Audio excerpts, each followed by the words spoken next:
नमस्कार सर. आपलं स्वागत आहे आयकॉनशील प्रस्तुत बिल्ड आयकॉन या उपक्रमामध्ये. आम्ही आलो खामगावमध्ये आणि माझ्यासोबत आहेत young architect Bhushan Pandav sir, जे मागच्या काही वर्षांपासून या फील्डमध्ये काम करतायत. आर्किटेक्ट बरोबर इंटिरियरचा पण त्यांचा चांगला स्टडी आहे, त्याबद्दलचं त्यांनी एज्युकेशन सुद्धा घेतलेलं आहे. आणि हे कॉम्बिनेशन एक माझ्या मते चांगलं आहे क्लायंटसाठी, की या दोन्हीची गरज हँड इन हँड जातं. Yes sir. त्यामुळं त्यांच्याबद्दल, त्यांच्या एक्सपिरियन्सबद्दल, प्रोजेक्ट्सबद्दल आपण त्यांच्याशी गप्पा मारणार आहोत. सो सगळ्यात आधी गप्पांना सुरुवात करूया, ते म्हणजे तुमच्या एज्युकेशनल क्वालिफिकेशनपासून. साधारणपणे तुमची शाळा कुठली होती, तुमचं कॉलेज कुठलं होतं, आणि सगळ्यात महत्त्वाचं म्हणजे आर्किटेक्ट हे फील्ड निवडण्यामागची प्रेरणा कोणाची होती, की ज्यांच्यामुळं तुम्ही या फील्डमध्ये आलात? प्रेरणास्थान कोण आहे? प्रेरणास्थान ॲक्चुअली माझा जो बॅकग्राऊंड होता, हं, की माझे डॅड हॉटेल लाईनला आहे. हं, तर दरवेळेस ते काहीतरी असं वेगळं काहीतरी करायचं, वेगळं काहीतरी करायचं. तर त्यांना कन्स्ट्रक्शनमध्ये खूप जास्त इंटरेस्ट असायचा. हं, त्याच्यामुळे आता कन्स्ट्रक्शन करते कोण वगैरे इथनं माझा उद्देश होता, की बा कोण चांगला करू शकते? Civil engineer, architect, interior designer. तर मग त्याचा असा मेळ भेटला, की बा आर्किटेक्ट एक चांगली बिल्डिंग बांधू शकतो. हं. तो आर्किटेक्ट जो असतो, तो तुम्हाला तुमचा बॅकग्राऊंड वगैरे सगळं स्टडी करून तुमच्या रिक्वायरमेंटनुसार पूर्ण वर्किंग स्टँड अप करून देतो आणि पूर्ण त्याचा जो सॉरी हं. बिल्डिंगचा जो वर्किंग आहे, तो पूर्ण कंप्लीट करून सगळ्या माध्यमातून तो आपलं कंप्लीट करून देतो काम. बरोबर. त्याच्यानंतर मग आता कसं करायचं? तर मग मी आधी सहकारी विद्या मंदिरला माझं स्कूलिंग झालंय. हं, बुलढाणा हॉस्टेलला होतो मी. हं. त्याच्यानंतर मी सिंहगड इन्स्टिट्यूटला इंटिरियर डिझाइन अँड डेकोरेशनमध्ये मी पार्ट घेतला. डिप्लोमा माझा कंप्लीट झाला तिथे. त्या डिप्लोमा बेसिसवर मी आर्किटेक्चरला एंट्री केली. ओके. हो सर. सर तुमचा सगळा जर्नी होता तसा आजपर्यंतचा आर्किटेक्ट होण्यापर्यंतचा. हो. बरोबर. मग आता त्याच्या पुढचा प्रश्न येतो सगळ्यात महत्त्वाचा, ते म्हणजे जेव्हा आपण डिग्री घेतो आणि जेव्हा आपला पहिला प्रोजेक्ट होतो, याच्यामध्ये एक स्ट्रगलिंग पिरियड असतो. तर तो स्ट्रगल पिरियड कसा होता आणि तुमचा पहिला प्रोजेक्ट इंडिव्हिज्युअल कुठला घेतला तुम्ही? तर ॲक्चुअली स्ट्रगलिंग करायचं तर काही असं झालं नव्हतं. ॲक्चुअली माझं कॉलेज झालं. माझं इंटर्नशिप झाले हं, आर्किटेक्ट शिरीष बर्वेंकडे जळगाव खानदेशला. हं, त्याच्यानंतर मी असा ब्रेक घेतला, की बा चला 2-3 महिने आपण आराम करू आणि एक चांगला पोर्टफोलिओ बनवून इंटरव्ह्यूला जाऊया. पण तो इंटरव्ह्यू काही पॉसिबल झाला नाही कारण की इथं मी लग्नाला आलो हं, आणि हं. त्याच्यानंतर मग मला कामं भेटत गेली, हां. की बा एक छोटंसं माझा 3 बीएचकेचा अपार्टमेंट आहे. हं, त्याचं तू इंटिरियर करून दे. हं, मग मी म्हटलं चला ओके, एवढं करून आपण पुढे जाऊया.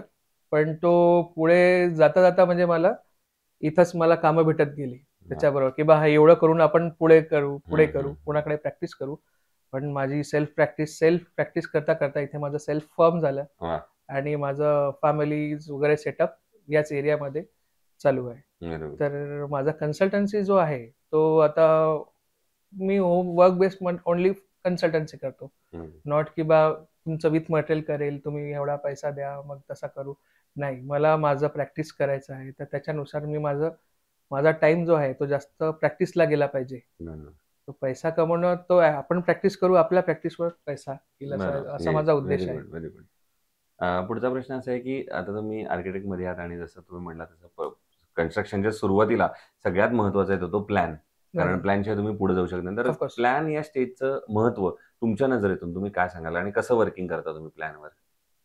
Plan actually sir first site visit होतं. हं, मग नंतर क्लायंटचा जो बॅकग्राऊंड, हं, तो त्याच्यानंतर मग त्यांचं प्लॅनिंग प्रोसिजर, त्यांची रिक्वायरमेंट त्या हं, बेसिसवर त्यांना प्लॅनिंग माझा वर्क बेस्ड होतो. तुम्हाला मी सांगितलं की आधी इंटिरियर होता. हं. त्या इंटिरियरच्या नुसार मी त्या रूमची साइजेस मेनली जनरली आपण लोकांना सांगतो ना, लोकांचं असं असतं की 1200 स्क्वेअर फीट, 1100 स्क्वेअर फीट.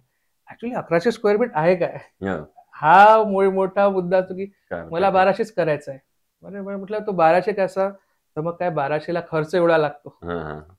तर नाही म्हटलं तुम्हाला आधी रिक्वायरमेंट, कारण घर जे आहे किंवा काही पण ज्या गोष्टी आहेत, ते एकच वेळा बनतं. ते हो, कन्स्ट्रक्शन आपण तोडू शकत नाही बरोबर. आणि तोडला तर त्याला परत खर्च डबलचा आहे. खर्च आहे. बरोबर. तर आपल्याला जो आहे नेमका, की तुम्ही माझ्या इंटिरियरच्या बेसिसवर आधी त्याचं प्लॅनिंग करतो. हं, हं. त्याला रूमचे साइजेस कळवतो आणि त्यांचं जे वर्किंग मूव्हमेंट जसं राहणार, त्या हिशोबाने फॉर्म फॉलोज फंक्शन म्हणून त्याला मी एक प्लॅनला पुढे करतो आणि त्याच्यानंतर मग प्लॅन फायनल झाल्यानंतर सर मग काय मटेरियल सिलेक्शन वगैरे जो येतो हं, मेन हं. मुद्दा, हो, की साहेब मटेरियल कुठलं वापरू, हो. हे कुठलं वापरू. तर त्याच्यामध्ये काय होतं सर, की मोस्टली टाईम आता बघा आम्ही सगळ्या कंपनीचं प्रमोशन करतो. हो. असं नाहीये की बाबा हाच घे. आणि मी कन्स्ट्रक्शन कन्सल्टंट आहे. मी कन्स्ट्रक्शन कॉन्ट्रॅक्टर नाहीये. बरोबर. मी कन्स्ट्रक्शन हे नाहीये. मी फक्त कन्सल्टंट बेसिसवर जातो. तर त्याच्यामुळे माझं एक असं असतं की बा आपण त्यांना मटेरियलबद्दल त्यांना नॉलेज देणे, कुठल्या प्रकारचा बार वापरणे. आता तुम्ही विचारता कुठल्या हां. प्रकारचा? हो, हो. तर मोस्टली आतापर्यंत 2 ते 3 साइटवर माझा आयकॉन स्टीलचा प्रोडक्ट गेलेला आहे. हं, ते पण क्लायंटला फ्री हँड भेटत होता, की हं. बा तिथं साईट भेटत होती, की बा 15 दिवस, 20 दिवस आम्ही तुमचं हे करू, पैसा ठेवू. त्याच्यानंतर मग ते घेतलंय. आणि काही क्लायंट चांगले पण आलेत, की जे डिपॉझिट करून त्याचं बुकिंग करून घ्यायचे.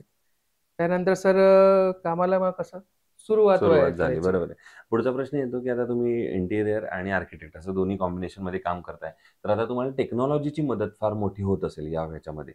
तर सध्याला तुम्ही कुठल्या-कुठल्या सॉफ्टवेअर्सवर काम करता आणि टेक्नॉलॉजीची मदत तुमच्या डे टू डे लाईफमध्ये कशी होते? Yes sir. ॲक्चुअली माझा बेसिक प्लॅन जो आहे, तो AutoCADला जनरेट होतो. हं, त्याच्यामध्ये मग माझं क्लायंटल प्रेझेंटेशन मोस्टली 3Dला असतं. हं, कारण की लोकांना 2D प्लॅन हा समजत नाही. हं.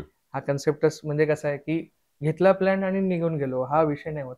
त्याच्यामुळे माझा प्रेझेंटेशन ॲज अन आर्किटेक्ट त्यांना त्यांना प्रॉपरली प्लॅनिंग समजली पाहिजे. म्हणून मी 3D कन्सेप्ट्सला त्यांना आधी 3Dमध्ये दाखवतो. त्याच्यानंतर 2D प्लॅन, वर्किंग ड्रॉइंग वगैरे त्याच्यासाठी मी माझे एक को पार्टनर आहेत, सौरभ डोडिया म्हणून सिव्हिल इंजिनियर. हं, त्यांना हं. मी हायर केलेलं आहे, ज्याच्यामध्ये ते माझा सिव्हिलचा पूर्ण पार्ट ते बघतात. ते बघ. आणि मी प्लॅनिंगवर मोस्टली त्याचं वर्किंग करतो आणि बरोबर. एक्झिक्युशनला ते सोबत असतात. कधी मी माझ्यासोबत कधी करतो. हं, हं, हं. आणि मोस्टली रोल माझा इंटिरियरचा जास्त प्ले करतो. कारण की मला त्याच्यानुसार मग माझं समोरचा जो स्टेप आहे, तो खूप सुरळीत जाईल. कारण की मला पर्टिक्युलर रूम साइज आणि वास्तूच्या हिशोबाने त्याचा बेड पोझिशन, विंडो पोझिशन्स वगैरे त्याच्यामध्ये करायचे असतात. येस बरोबर. सर. पुढचा प्रश्न असा आहे, की तुम्ही स्वतः आर्किटेक्ट आहात, इथले मूळचे रहिवासी आहात आणि यंग आहात. अशा तिन्ही अँगलनी तो प्रश्न आहे. म्हणजे बुलढाणा जिल्ह्याच्या जर विकासाचं व्हिजन असं तुम्हाला विचारलं, तर पुढच्या 15-20 वर्षांमध्ये तुम्हाला काय वाटतं, जर पुण्या-मुंबईसारखं बुलढाण्याला पुढं न्यायचं असेल, तर कुठल्या मुद्द्यांवर काम करावं लागेल? कारण तुम्ही स्वतः आर्किटेक्ट आहात, तुम्ही चित्र चांगलं काढू शकता, ड्रॉइंग चांगलं असतं. तर जर ते चित्र रंगवायचं असेल पूर्ण, तर तुम्हाला काय वाटतं, कुठल्या मुद्द्यांवर काम केलं पाहिजे? ॲक्चुअली कसं आहे सर, फर्स्ट फंडिंगचा जो विषय असतो इकॉनॉमिक, हं, हं, तो इकॉनॉमिक जो आहे इथला इंडस्ट्रियल इकॉनॉमी हं. ओन्ली खामगाव आहे. बरोबर. त्याच्यामुळे ऑल पूर्ण डिस्ट्रिक्टला तो रेफरन्स जात नाही. हं, मोस्टली इथे क्रॉप्स कल्टिव्हेशन्स आणि हे जातात. त्याच्यामुळे कसं आहे की शेतकरी बंधू जास्त आहेत इथे. हं.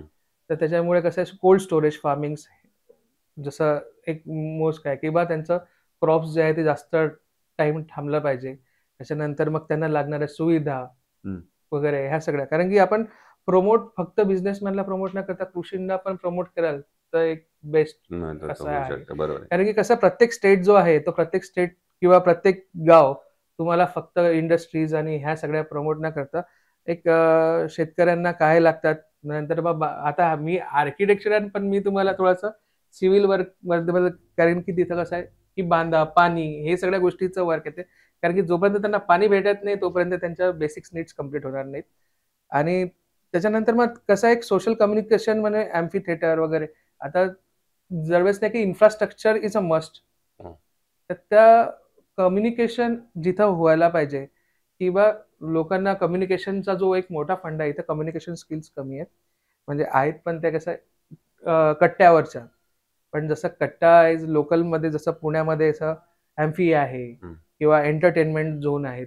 एंटरटेनमेंट झोन या एरियामध्ये खूप कमी आहे. त्याचा फोकस असा राहील की एंटरटेनमेंट आणि इथल्या लोकांना इथं राहून तुम्ही काय करू शकतात, या गोष्टीवर जास्त विचार केला केला गेला तर पाहिजे. तो फार चांगला होणार. बरोबर.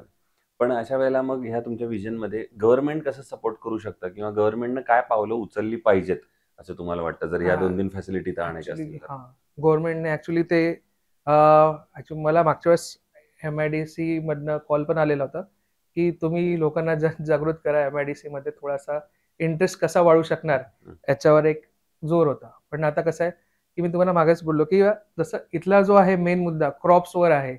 तर ते जेवढा तुम्ही शेतकऱ्यांना इंडस्ट्रियलवर सपोर्ट करसाल, तेवढा इथं बेनिफिट जास्त मिळेल. हं, हं, हं. की जसं शुगर केन आहे, तर गुळाच्या फॅक्टरीज, त्याच्यानंतर मग त्याच्यानंतर मग इन्फ्रास्ट्रक्चरला वाढ येणार. बरोबर, बरोबर. हो, तर डायरेक्ट इन्फ्रास्ट्रक्चरवर नाही येऊ शकत नाही येऊ आपण. शकत. बरोबर आहे. कारण की इथं तेवढा आउटपुटच म्हणजे इन्कमच नाहीये. नाहीये. मागच्या वेळेस मी कॉम्प्लेक्स केलेले, पण ते कॉम्प्लेक्समध्ये जास्त सेल गेलेच नाही. हं. दुकानं पण त्यांना ग्रोथच नाही माहित की बा जाणं कुठं आहे.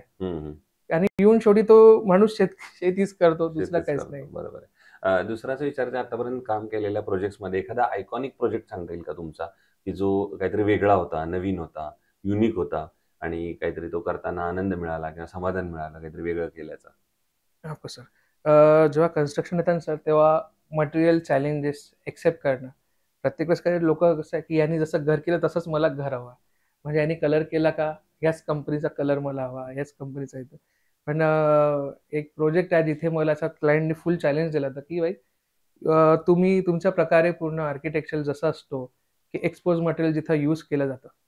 एक्सपोज म्हटलं तर जसा मी आहे तसाच तो मटेरियल दिसला पाहिजे. त्याच्यामध्ये सिमेंट झालंय, त्याच्यानंतर ब्रिक्स झाल्या, एक्सपोज ब्रिक्स झाल्यात. तर त्याचं रूप जे आहे तर त्याला स्वतंत्र तसाच रूप, त्याला कलरिंग-वलरिंग द्यायचं काही काम नाही. तर त्यानुसार मी एक्सपोज मटेरियलमध्ये एक घर करून ट्राय केलंय. तो एक आर्किटेक्चरचा एक असतो, की बा मी एक्सपोज घर कधी करू शकणार, तर तो एक सर मोठा एक चॅलेंज आहे आणि तो आता झालेला आहे. क्या बात आहे. आणि दुसरा एखादा प्रोजेक्ट असा की जो करताना काहीतरी अडचणी आल्या, आव्हानं आली, प्रॉब्लेम आले, समस्या आल्या आणि त्याच्यावर तुम्ही कशी मात केलीत? ओके. तर ॲक्चुअली तेव्हा तर माझे सिव्हिल इंजिनिअरच तिथे समोर आलेले. हो, हो. नाही, तो नाही, असा दुसरा कुठलाही प्रोजेक्ट करताना कधी कामगारांची अडचण येते, कधी टेक्नॉलॉजीची अडचण येते, कधी नैसर्गिक काहीतरी समस्या येते, कुठलीही समस्या येऊ शकते. अशी समस्या आणि त्याच्यावर तुम्ही कशी मात केली? कुणाचा गाईडन्स घेतला, तुम्ही स्वतः काहीतरी विचार केला, काही असं? सर मोस्टली टाईम तर असं खूप सारे डिसिजन क्लायंट आणि माझ्यामध्येच होतात. ओके. आणि एवढं म्हणजे खूप साऱ्या गोष्टी नॉर्मल गोष्टीला पण इश्यूज फेस करावे लागतात. पण ते सॉल्व्ह होऊन जातात बिकॉज की टार्गेट असतं काय. बरोबर. तर त्याच्या वेळेस कसं आहे, थोडा ट्रान्सपोर्टिंग प्रॉब्लेम येऊन जातात कुठे ओपनिंगच्या आधी वगैरे. पण सर ते कसं आहे, ते नॉर्मल असतात. एकदम असं काही मोठा फेस आतापर्यंत काही करावं लागलं नाही. बरोबर. दुसरं, स्टील सिलेक्ट करताना तुम्ही काय पॅरामीटर्स बघता स्टीलमध्ये आणि किंवा बघितले पाहिजेत जर कोणाला स्टील परचेस करायचं असेल तर? सर ॲक्च्युली आता हा क्वेश्चन थोडा कसा आहे टेक्निकली जातो, की काय करू शकतो. तर आम्ही जनरली TMT बार्स वगैरे सजेस्ट करतो. त्याच्यानंतर TMT आणि नंतर 550D असं त्याच्यावर, कारण की आपण कुठे बेंड करून दाखवू शकत नाही. तर मोस्टली आपण TMT बार्स सजेस्ट करतो, की यूज TMT बार्स आणि थ्रेडिंग स्पेसिंग त्याच्यावर जे असतात, जे कंपनीचे असतात, की ते गाईड्स करतो, की बा हे ओके, एवढं स्पेसिंग आलं पाहिजे. बाकी सर एवढं नाही. एवढंच आहे. दुसरं, या क्षेत्रात जे आता नवीन तुमचे यंग किंवा काय म्हणू ज्युनियर्स येतात, जे पहिलं पाऊल ठेवतात ते आर्किटेक्ट फील्डमध्ये, त्यांना तुम्ही काय सल्ला द्याल एक सीनियर म्हणून? फर्स्ट गेट एक्सपिरियन्स अच्छा. आणि तरच फील्डवर उतरा. कारण की म्हणजे फील्डवर उतरणं फक्त हे नसतं, कारण की प्रत्येक व्यक्तीचं आपण स्वप्नच साकार करत असतो. हो. आणि असं नाहीये की बा तुमच्या कामासाठी म्हणजे तुमचं स्वप्न साकार करण्यासाठी दुसऱ्याच्या स्वप्नात डबल खर्च करणे आणि एक तो छेडछाडच असतो.